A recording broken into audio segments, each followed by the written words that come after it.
Hey guys, welcome back to the channel.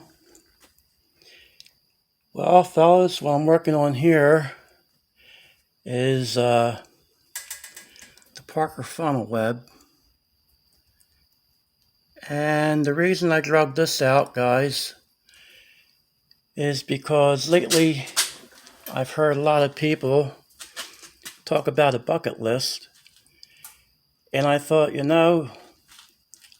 that's what I should do, is start thinking about my bucket list. And one of the things on my bucket list is, as you guys know, you've been following me, is the truck, my 65 Ford. But that's coming along. But a real bucket list, fellow, to me, is somebody that has something that you want to do and that you haven't really done or even thought much about. It's just something that's always on the back burner. So that's a bucket list to me.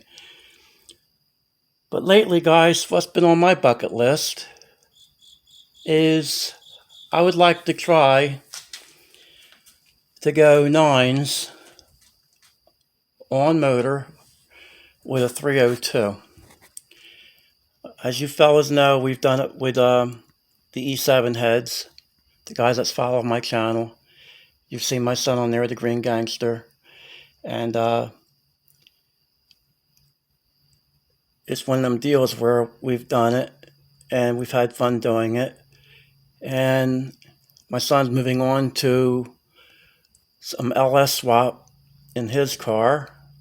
So this is 302 stuff's kind of getting pushed aside, except for what I have.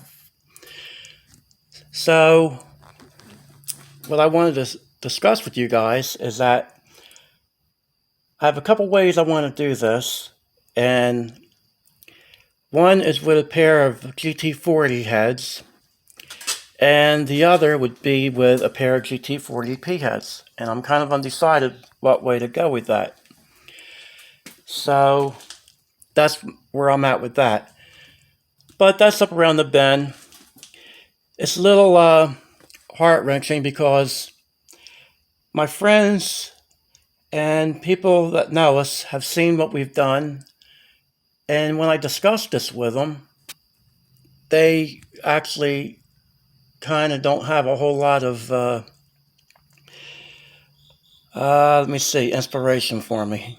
Not that they don't want me to do it, it's that they think I'm reaching out for something that I can't pull off. But what makes it worthwhile, fellas, is when you have something that you think you'd like to try, and if you don't try, you'll never know if you can succeed at it. So that's where I'm at with that. That's what this intake's for. But why have this intake out working on it, guys? I thought I might as well bring this to somebody's attention. Excuse me, guys, every time I mess with this metal. I wanted to show you the dark spots down there, guys, on the runners. And them dark spots are actually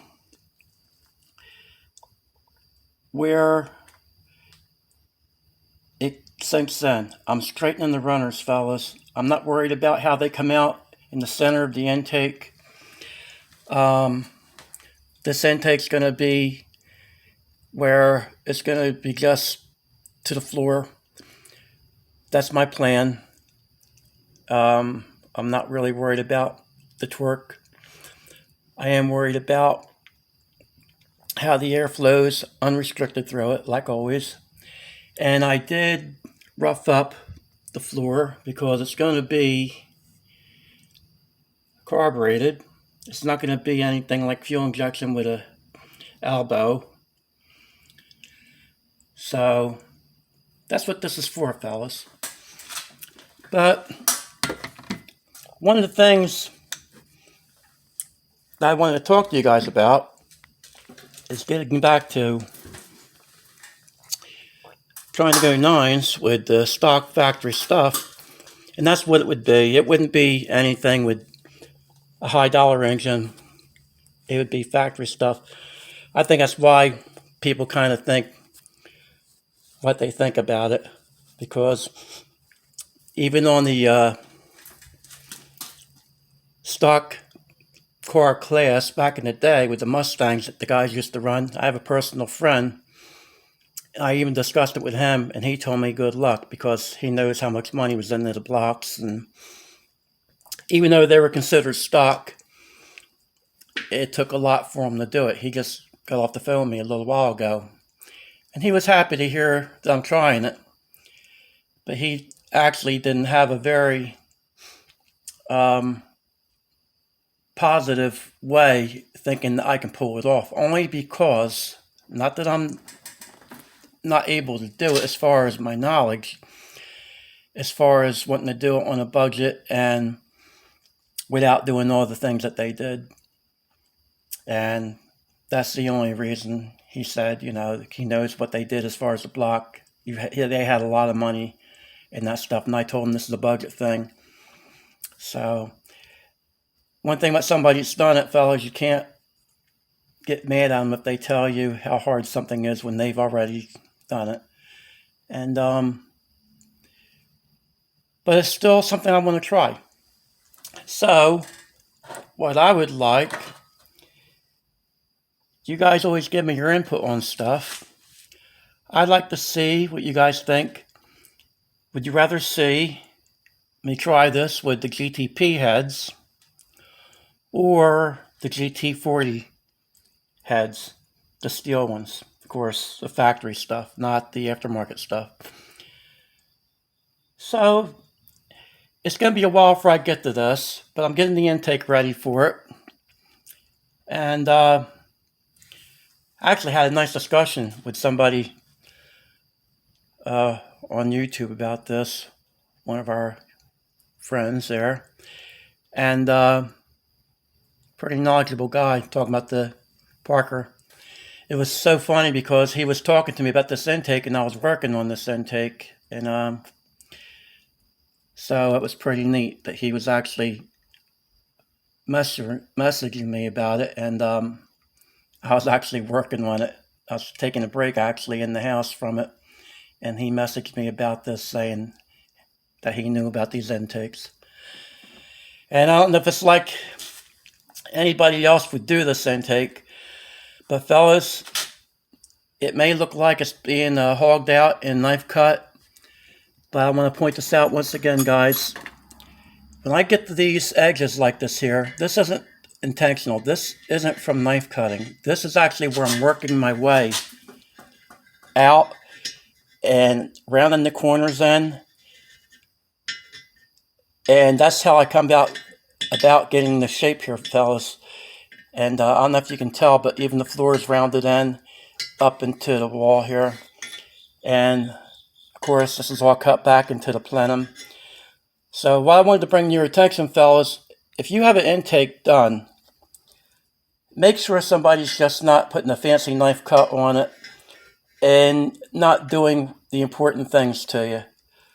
I guess you guys would notice I've actually roughed up the plenum here with the golf ball effect.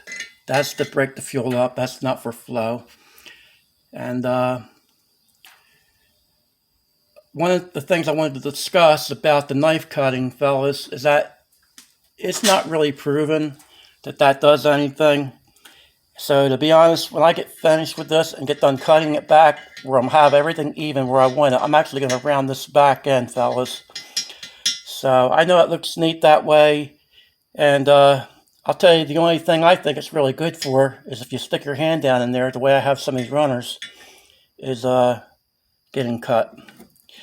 And that's all I've ever seen it really do, fellas, is cut somebody. And you fellas know what I talk about getting cut all the time. You probably think I need a doctor all the time, but on a serious note, fellas, you don't have to knife edge these runners like that. Maybe there's some testing you might find on that to show if somebody's ever really proved anything on it, that if it helps. My opinion, it's always the shape that matters, not the knife cutting or edging, whatever you want to call it. But another thing is, fellas, on these Parkers, the way the runners are, one runner picks up before the other as far as the airflow goes. And a lot of guys will try to equalize and get the same flow number out of a runner. And my opinion on that, guys, is that if you have to distort a runner to get an equal number out of it, then to me, you're better off leaving it, because the runner's shape is more important than getting an equal number out of it. If you have to distort that runner and do something far-fetched to make it have a flow number to match another runner, and if you can get them equal, it's good. If you can do it where they're in shape. I'm not saying not to do that if you can. I'm just saying if you have to go out of your way and like just widen the runner so wide to make it match another runner, then to me that's not a good thing. I'm sure there's some technical guys out there that have more on that, but that's just me, fellas. I'm just giving my little bit of input, how I do things when I do these intakes, and it's just one of the things I think about. It doesn't mean that I'm trying to make anybody think like me. I'm just running my mind the way I think past you guys. And another thing is, the way I look at it as far as the runner goes, as far as the air, one runner is always going to have more airspeed than another too, because there's no way you can have a runner that's close to the center where it's going to naturally pick up the air faster than the far runners. So when you think about it, fellas, it would never ever be equal on what I always say, a rule of thumb basis. Like I said, you have some guys that do some real trick stuff, and they put them on flow benches and all that stuff. So maybe they have a certain way that they kind of equal that out. I know NASCAR always tried, and they always said that that was the hardest thing they ever could do.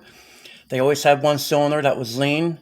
They always tried to compensate for that. So I know that that's always been a problem, even with high-tech people like that. You're not going to get much more people or smarter people out there than the guys that work for NASCAR most of the time. And if they have a problem with it, then of course we're going to have problems with it. So that's just one of the things I wanted to run by you fellas, was this intake. And as far as I know, this is what I'd be going with on the new combination. So it would take a little bit of doing to do what I want to do, but I'm willing to try. Like I said, it's nothing against anybody that would possibly think he's really trying to bite off more than he could chew. But it never hurts to try, fellas. If some people didn't try, they wouldn't have lights to turn on right now. You wouldn't have a plane in the sky. You wouldn't have a lot of things that people didn't try. Even the ones that failed sometimes, they failed and failed. You only see the outcome towards the end. But many people's failed 100 times, and then they succeeded after the 100th try. But hopefully it doesn't take me that long to do it, because if it does, I will pack it in. If I see I'm real far off base with it, then I will say they were right. I couldn't do it, and I'll leave it be. But on another note, I'm going to try to do it, and we'll see if we can get the old GT40s or the P-heads to go 9 seconds naturally aspirated.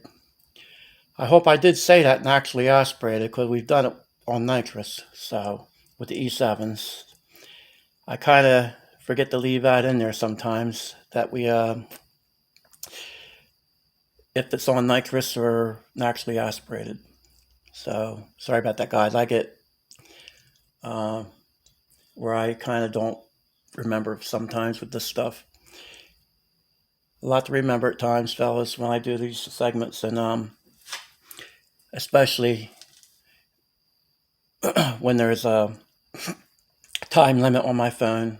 They're always freezing me up when I do these segments, giving me data warnings like they did tonight. So it makes it a little bit rough for me to concentrate when I gotta worry about that.